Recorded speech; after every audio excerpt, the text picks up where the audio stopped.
Bible. But then there are passages, for example, where it talks about Moses and it says that Moses was the most humble of all men. And so either he wrote that about himself or somebody else came along later and wrote that about him. And and you have to question, can you write that and be the most humble person? And so it's one of those things, did Moses write that, or did somebody come along and put that later? And there are places that describe things after the death of Moses, and I've heard people argue that, oh, Moses had prophetic foresight to describe the events after his death. Well, maybe. Nothing is impossible, but most likely somebody wrote that after him. You'll come across passages or phrases in the Old Testament text that will let you know that somebody is writing after the events have happened. For example, when Joshua is crossing the river Jordan and they put the rocks in the middle of the river and then they put rocks on the other side, and then it will say, and these are here with us till this day. Well, when is till this day? If Joshua wrote that book and he crossed the river Jordan and the rocks are in the middle, and then 3 days later he wrote that, these are still with us till this day. Well, that's not really that big of a statement. But if somebody is writing this later, well, then that has more meaning. And so sometimes this question of who wrote what isn't quite as straightforward as it might initially seem. Well, you don't have to worry about the book of Hebrews. Nobody knows who wrote it, and it has never been straightforward, and there is no real solid answer as to who wrote this book. There are some really good guesses. Some are better than others. Traditionally, people have always said that Paul wrote it. You go back to the very beginning, and people were claiming that Paul wrote it. Some would claim that Barnabas wrote it. One early believer would write that nobody knows, God knows who wrote the book of Hebrews. Probably the best answer, in my personal judgment, would be Apollos. Like if I had to pick somebody, if I had to guess, I would pick Apollos. And the reason why is because of what the book talks about. If you get to chapters 1 and 2, there's a lot of discussion about angels and salvation and having received things from the apostles. It sounds like somebody who is not one of the 12, tacking Matthias into that, or Paul himself. And it doesn't sound like this is somebody who like Paul will claim repeatedly in his letters that nobody taught him the gospel, it was revealed to him. And when you get to Hebrews chapter 2, the writer states that these things were taught to us by the apostles. And so it's probably not one of those people. You look at the nature of the opening arguments, and there's all sorts of things about angels. If you happened to be a Jewish person in the first century, especially if you were part of the diaspora, right, the dispersion, so if you were not from Jerusalem, the Jerusalem area, you would be familiar with a guy probably named Philo. He was a very prolific writer in the first century, and he really liked angels. He wrote tons of stuff about angels, and so it's almost like the Christians, the Jewish Christians, are being drawn away from Jesus by this writer Philo, and whoever is writing or speaking here comes to argue against that, right? You need to understand that Jesus is better than the angels, no matter what Philo says. And so that's kind of the context of this discussion. It would fit right in with the first century, and the reason why knowing that about Philo is important is because Philo is from Alexandria, and Apollos is from Alexandria. And in Alexandria, most of the people there will speak Greek and not Hebrew or Aramaic, and they will use as their primary version of the Bible something called the Septuagint. Septuagint is a Greek version of the Old Testament. And it kind of makes sense that you have that as Judaism is being dispersed by Babylon and by Assyria and by all the Greek nations that are going to come after that, as people are being thrown to the four corners of the wind. Greek will become the language of the Mediterranean region. And so as you move other places, you kind of pick up the language of the area. Somebody who moves to the United States, the first people who move over might not speak English, but within a generation or two, English is going to be the primary language of the household that comes to the United States. And so what you're seeing is that happens to the Jewish people too. They're no longer speaking Aramaic as their primary language. They might learn it, but they're going to speak whatever language happens to be the language of the region where they live. And it just so happens in most places to be Greek. And so you wind up with around 250 BC, a copy of the Old Testament in Greek called the Septuagint. The quotes in Hebrews come from the Septuagint. I mean, it's like straight from the Septuagint. And if you've ever gone to your Old Testament, when we start looking at some of the quotes, in particular the one, burnt offerings and sacrifices you haven't desired, a body you have prepared for me, if you ever look that up in your Bible and you go back to the reference, it's going to say burnt offerings and sacrifices you haven't desired, you have dug out my ears. And the reason why yours is different is not because somebody made a mistake. It's because your Old Testament is probably translated into English out of the Masoretic text, which is a Hebrew version. I would argue that the Septuagint is superior to the Masoretic text for a couple reasons. One reason is that the Septuagint comes from 250 BC. The Masoretic text comes from the 9th century AD. So 800 years or so after Jesus is where you finally get to the Masoretic text. The Septuagint is around before Jesus. Jesus will quote from the Septuagint, so he uses that. He's familiar with it. The Apostle Paul will quote from the Septuagint. Most of the writers in the New Testament are going to quote from the Septuagint. There are more quotes in your New Testament from the Septuagint than from Hebrew manuscripts, which were not the Masoretic text. They predated that. So you've got this author writing about angels who using the Septuagint as his primary translation of the Bible, and he writes in almost perfect Greek. Almost perfect. It's like flawless. The best written letter in the New Testament is Hebrews, as far as stylistically when you look at Greek. And so it's radically different, not just in some of the vocabulary. There are a lot of words that are only used in the book of Hebrews. Not only in the content, it quotes almost, almost only from the Septuagint. There are a couple places where it paraphrases. And the content fits with a discussion from like somebody from North Africa, from the Alexandria Jewish community. But it's different.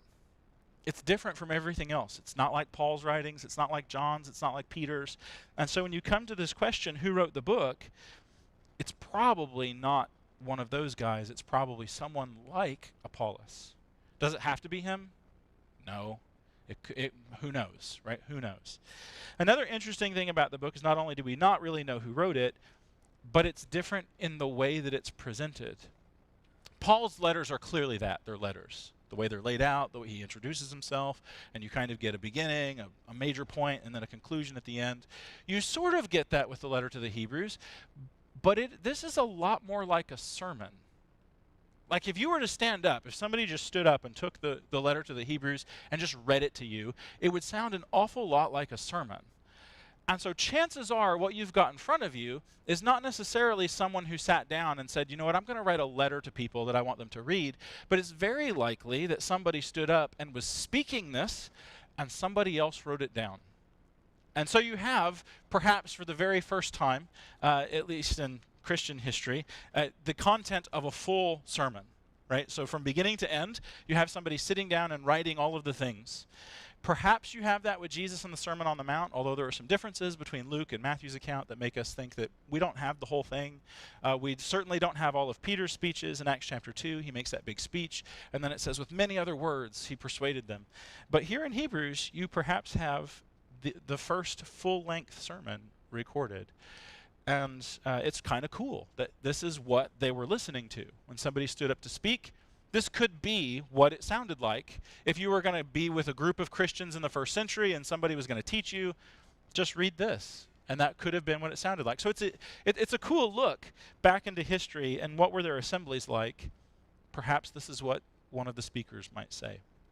So with that just kind of as a rough introduction, are there any questions about that stuff or any comments?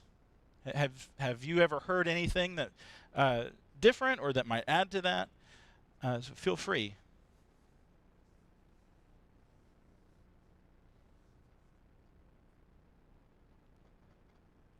All right, so we've finally determined that Apollos is the author. Good. Everybody will be happy. All right, so let's just kind of dive in. We're going to run out of time if we don't just start going through the text. So long ago, at many times, in many ways, God spoke to our fathers by the prophets. There's kind of your indicator that you're dealing with a Jew. A Gentile wouldn't have called them the fathers. But in these last days, he has spoken to us by his Son, whom he appointed the heir of all things, through whom also he created the world. He is the radiance of the glory of God and the exact imprint of his nature, and he upholds the universe by the word of his power. Pause. Okay, a long time ago, at many times and in many ways. So you've got this discussion about revelation. There are lots of ways that God has revealed things to humanity. Dreams, visions, portents, signs, wonders, direct, speaking, God speaking directly to somebody. The way Peter will describe it is that people were carried along by the Holy Spirit, and that's how you get these prophecies. And so it's just this idea that in the past, there were lots of different ways that God revealed information. That's the idea. But now, in these last days, he has spoken to us by his Son, whom he appointed the heir of all things. So there is some kind of finality here. We're done with something. I don't think that he is arguing that God is finished revealing information to people, because if he was, he would say that sentence and then stop. Right? We would have to argue that nothing after that statement would be what God wants us to have as far as the letter of the Hebrews is concerned. And I don't think that we should make that argument. So what he seems to be saying is that while the prophets were revealing lots of different things about many different ideas, perhaps, all of those things are pointing specifically and directly to this person, Jesus. He is, if you want to word it this way, he is the revelation. He is God shown to humanity.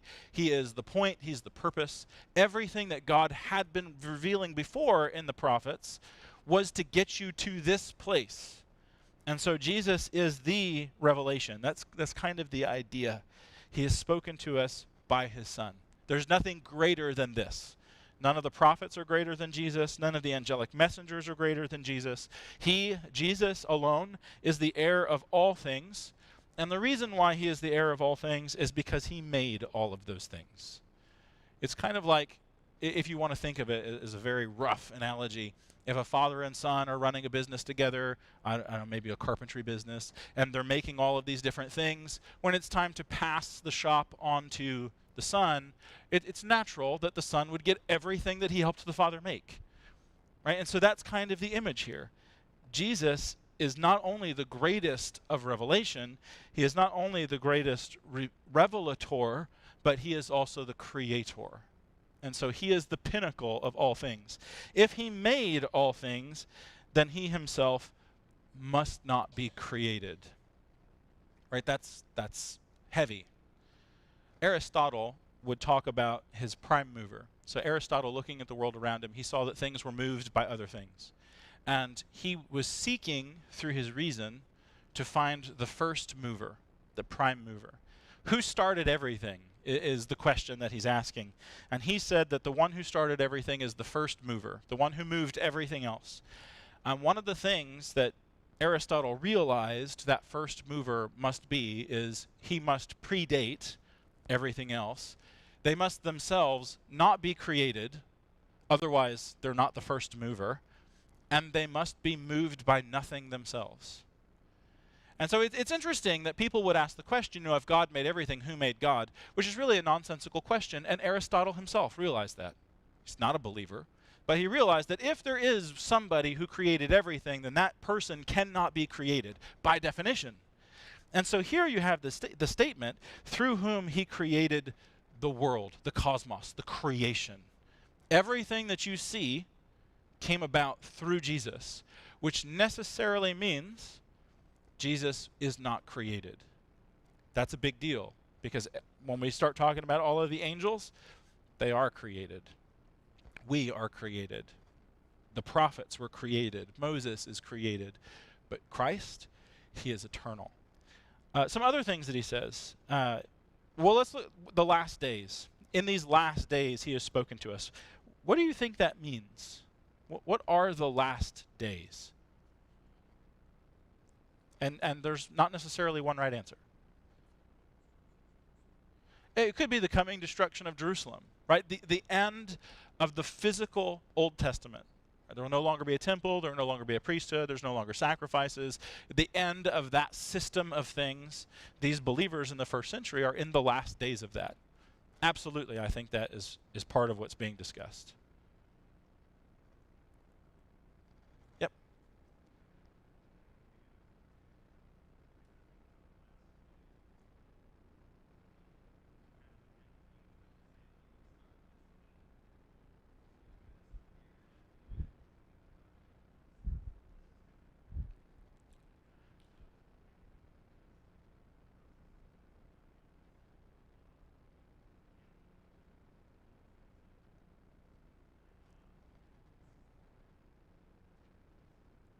Yeah, it's the culmination, right, of everything. It's not like God is constantly having to adjust his plan.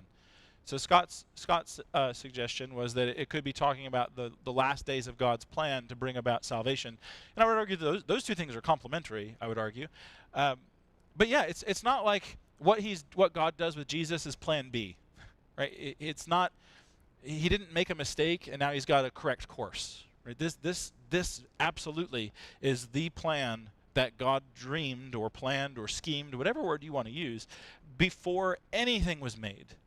And now it has been come to fruition, right? The ending of that plan is in place.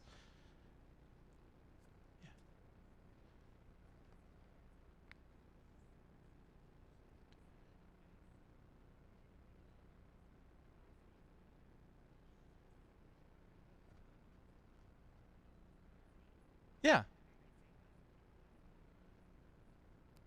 Yeah, so Julie suggested, what if could it just be the most simple explanation that he did this recently, like last week or last month? Yeah, absolutely. I think that's also part of it. It's like all of these things happened in the past, but now he's doing this, and this has happened recently.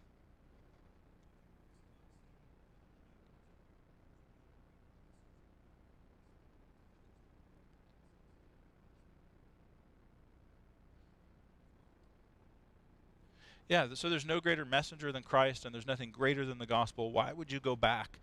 And that will couple with what Julie said too, is that this is now, right? This is what you need to follow. Why would you go back into the past when God has brought you into the future? Why would you leave that? Jesse?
Yeah.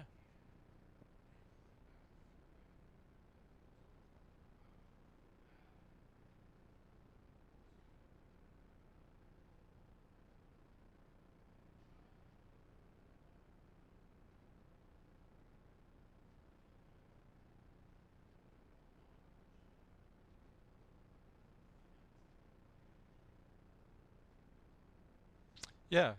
People have asked me before, would I ever want to go back to being in high school. No, never. Absolutely not. Not only are high schoolers and middle schoolers like the meanest people in the universe, but why would I want to give up my freedom? You know, the whole point of that process of being a child and growing up is to get to the point where you become a human, right? You're always human, but where you become a man or a woman.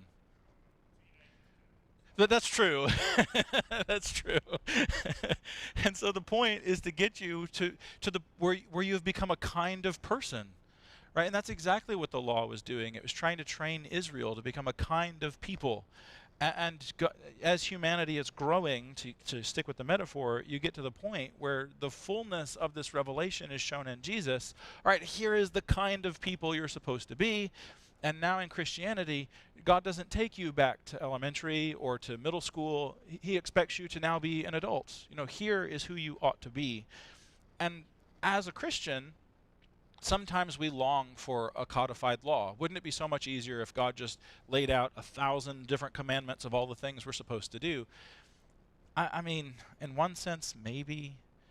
But he has given you, in James's words, the law of liberty. Right? He has shown you who you ought to be, so that now you, as somebody made in the image of God, remade in the image of Christ, you ought to live in such a way that you're like Jesus. And I think that is absolutely part of the idea here, is why would you want to go back? Why would you want to go back to that? Why would you want to go back to being in middle school? I don't know that anybody in their right mind would ever choose to do that. And that's one of the arguments that is going to come up in this letter. Why would you go back to infancy when you can be in the fullness of who God wants you to be? Any other thoughts? All right, so let's talk about the radiance in verse 3. He is the radiance of the glory of God and the exact imprint of his nature. What is that picture? The radiance of the glory of God. What does that mean?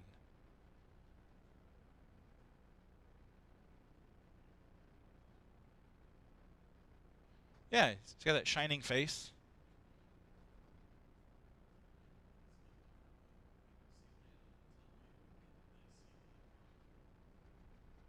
Yeah.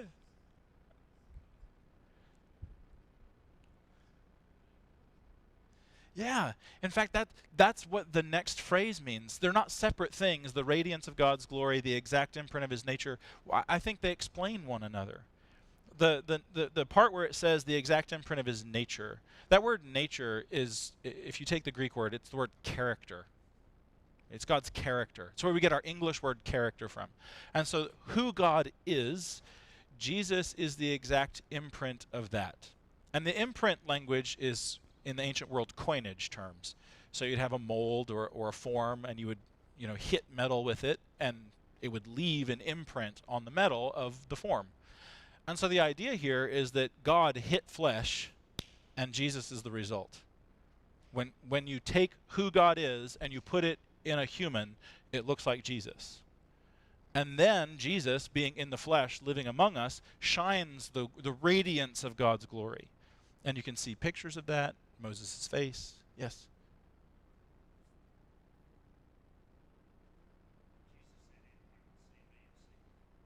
Yeah. And he can only say that. He can only say, anyone who has seen me has seen the Father, if these statements are true.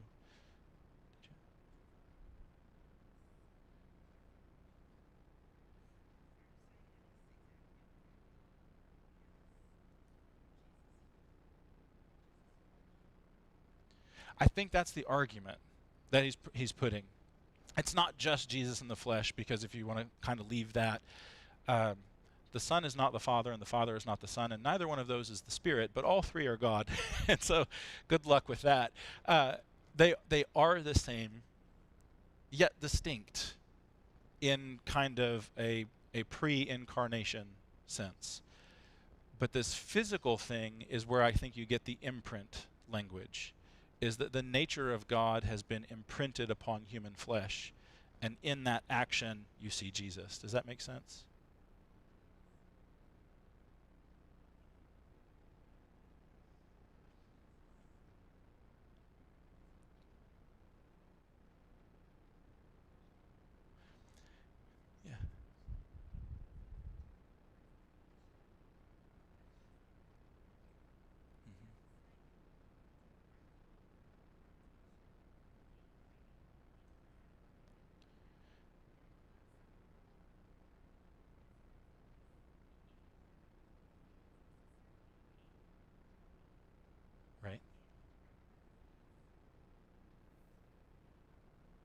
Yeah.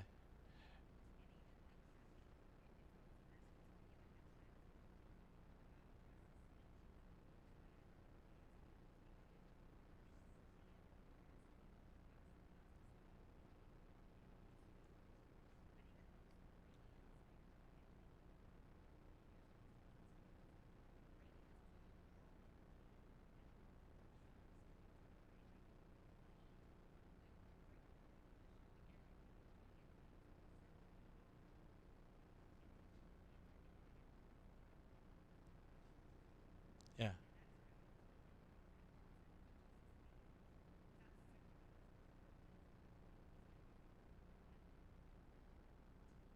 He's how you see God. Without Christ, maybe one way you could say it is that you would never be able to understand who God was. Not that now that he's come you can understand everything, but he is the way that you know God. It is maybe.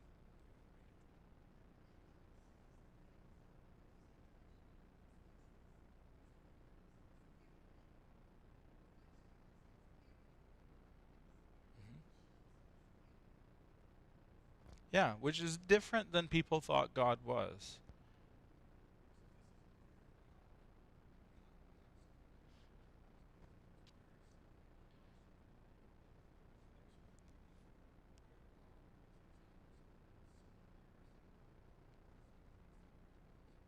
Yeah, it's hard because you have people who are different but the same, right? And then you're going to get into, they want to argue, can you call them people? Are they different beings? And so there's all this mess of language. And throughout history, in the first 500 years of Christian history, the best that humans can do, apart from what Scripture says, is the Council of Chalcedon. And they get together, and basically all they say in the Council of Chalcedon is that Christ is both human and divine. He is 100% human and 100% divine, and neither one of those natures is blended, and neither one of those natures, overpowers one of the other. And they use all this really complicated language to basically say that Jesus is the God-man. He is both human and divinity. And really, all you had to do is like go to Colossians 1 and just quote that, or come here to Hebrews 1 and just quote that. And it is a concept that humanity has struggled with from the beginning. How can Jesus be both human and God? And what it does is it offends you. If you're Greek and you make a hard separation, and whether you're Greek or Jew, there's this hard separation between humanity and the gods. They don't mix. Greek is a little bit weirder than the Hebrew traditions, but the gods are still separate from humanity. And the presentation in the New Testament is that God has become human. And that's what you see here.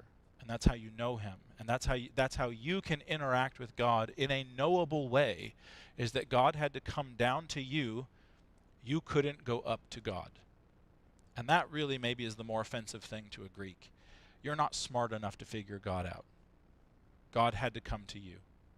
Bob?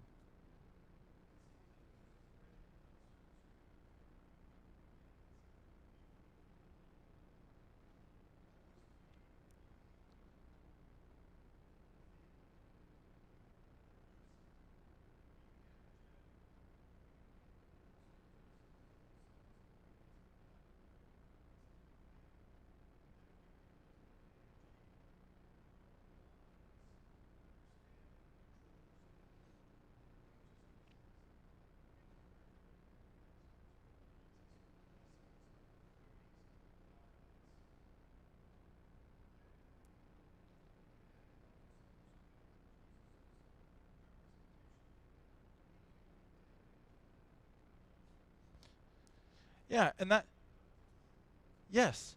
And that couples really well with what Julie said about the idea of radiation or radiance, is that is the way that everything is transferred.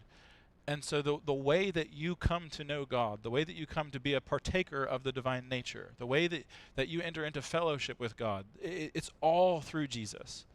He is, maybe to borrow a quote from somebody, the way, the truth, and the life. And nobody goes to the Father except through him. And that's kind of what is being said here. Basically, it's like the Gospel of John condensed into a sentence. is what you're dealing with here in Hebrews chapter 1. Scott?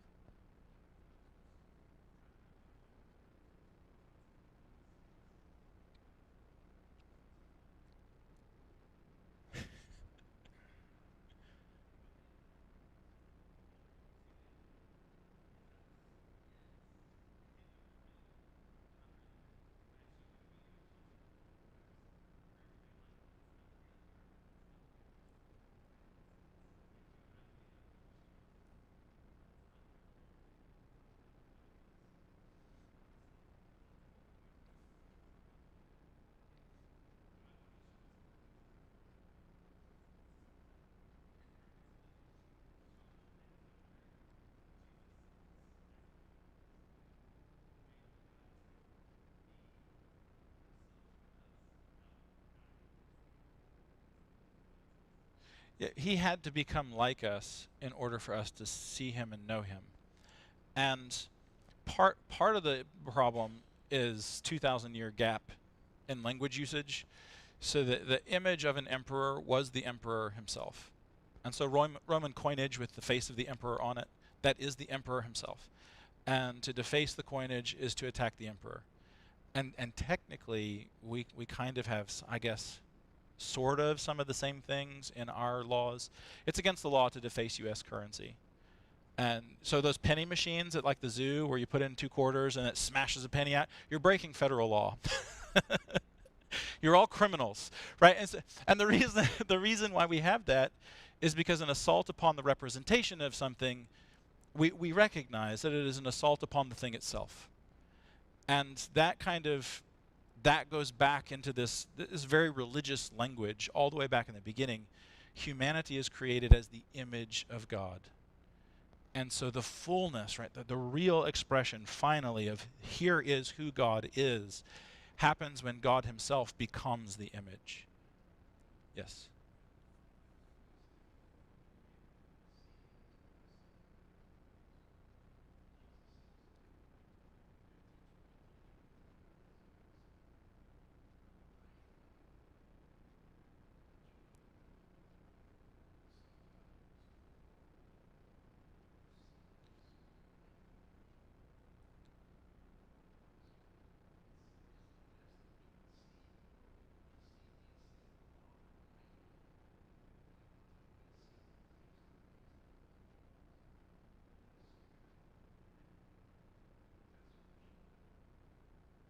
Sure. It's complicated, right? Yes?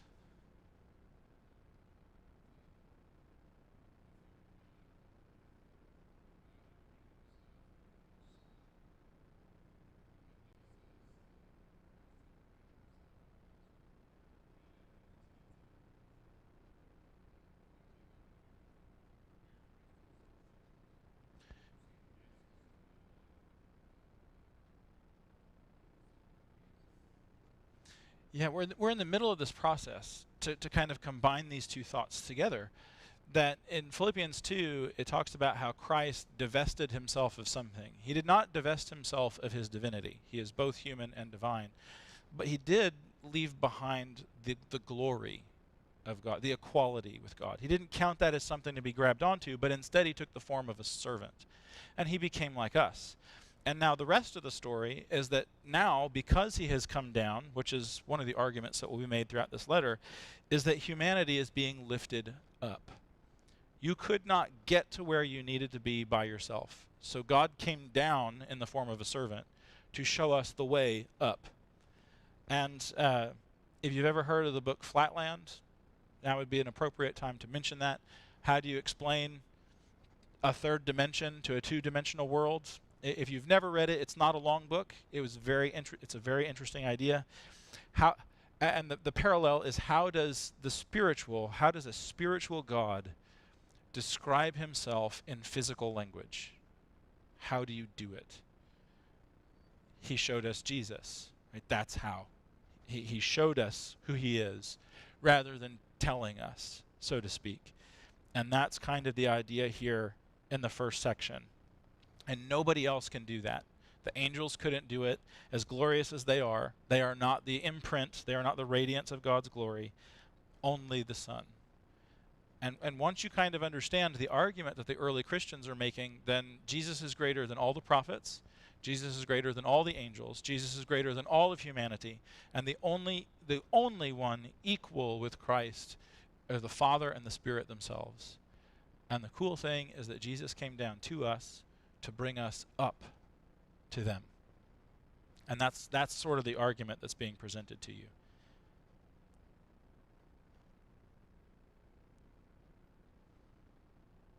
All right, we'll go on. And if this sounds really complicated and maybe new information to you, it's because it is complicated. And talking about this concept is one of the most difficult things in Christianity. If it was just rules and do this, don't do this, do this, don't do this, if that's all Christianity was, simple. But it's not. It is a call for us to become like God himself. And that happens through Christ, through the Spirit helping us, through all the things that the Father has planned. And it's a very succinct statement of this is who Jesus is. All right, so we'll continue on. The next thing it says is not only is he the imprint of his nature, but he upholds the universe by the word of his power. Why is it raining outside right now?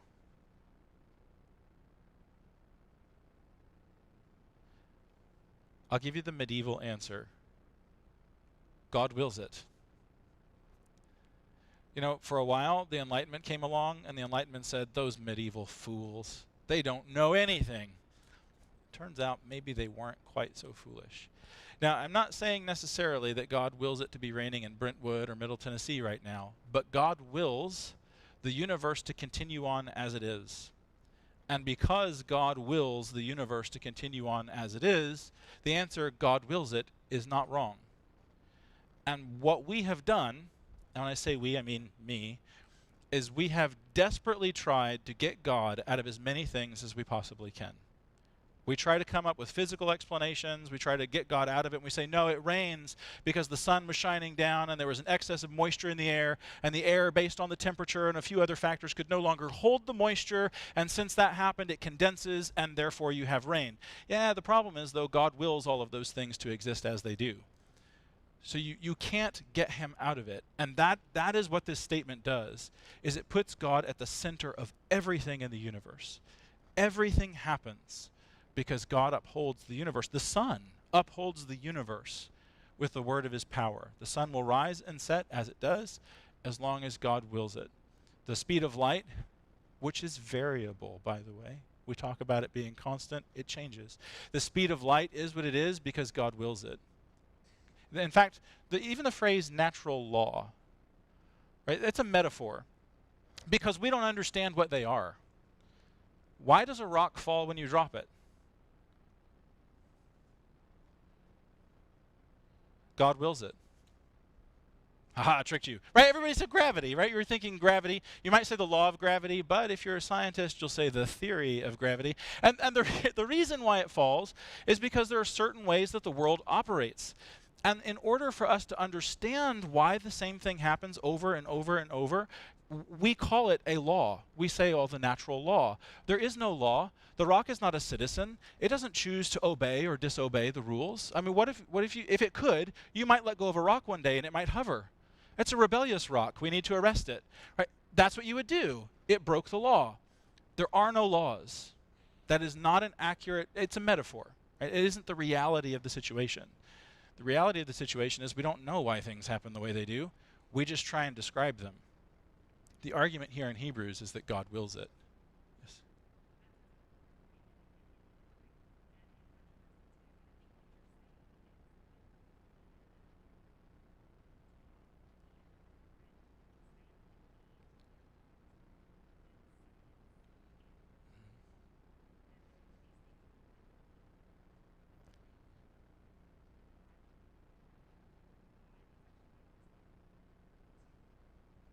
Yes.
Yeah, and so Julie's point was that this helps us to kind of link together faith and science, so that if you're a believer, you don't have to be afraid of science. And if you're a scientist, you don't have to get rid of faith. Right? We're describing the world that we see around us as we learn about it and as we get a deeper understanding. One of the cool things is that God has given us brains to go and figure out the universe. We can see and understand what is happening better. And as we describe the world around us with things like math and physics, we're not taking anything away from God. We're just describing in a different language, the language of math, what God is doing. And one of the cool things is the ability to describe something is not itself an explanation. Right? And that's one of the cool things, right? The ability to describe the motion of an apple as it falls from a tree is not in itself an explanation as to why the apple falls. Let me give you an example. It's the best example I've ever heard. There is a British mathematician, his only fault. I actually think he's Irish. His name is John Lennox, and he teaches at Oxford, I believe, maybe Cambridge. Doesn't matter. One of those subpar British schools. And he was talking about boiling a kettle of water for tea. And he said, why is the water boiling? And he said, well, you might offer as an explanation, well, because there is a heat source under it. And as the heat radiates out, it impacts, this energy impacts the molecules in the bottom of the kettle. And they begin to move faster and faster. And as they move faster and faster, they bump into the molecules of the water. And those in turn begin to move faster and faster to the point where the bonds between the water molecules themselves are broken and you wind up with water vapor. And once that has happened, now there is energy and all of this amazing thing is happening. And he said, yes, that's an accurate description of what is happening, but why is the water boiling? Because I wanted tea. And so that is what you're looking at when you're thinking of science. Why does an apple fall? Well, God wills it. How does an apple fall is an altogether different thing. Right? There are all of these processes that God has put in place that makes the universe run. God upholds those processes. And so why is it raining? God wills it. How is it raining? That's where the hydrological cycle comes into play. And so it's this really neat picture of the universe presented here in Hebrews chapter 1, that everything exists because Christ wants it to. And think of all the ways that things could have happened. God has chosen them to happen this particular way. And all the ways that God could have made himself known, he chose this particular way because I would assume it's the best. And now we have Christ revealed to us so that we can come to know this God who upholds the universe by the word of his power. We'll go ahead and stop there. That is like the foundation for everything that is coming afterwards. And then next week, we'll begin looking at chapters 1 and 2 and why Jesus is better than the angels. Thank you very much for your time and for your comments.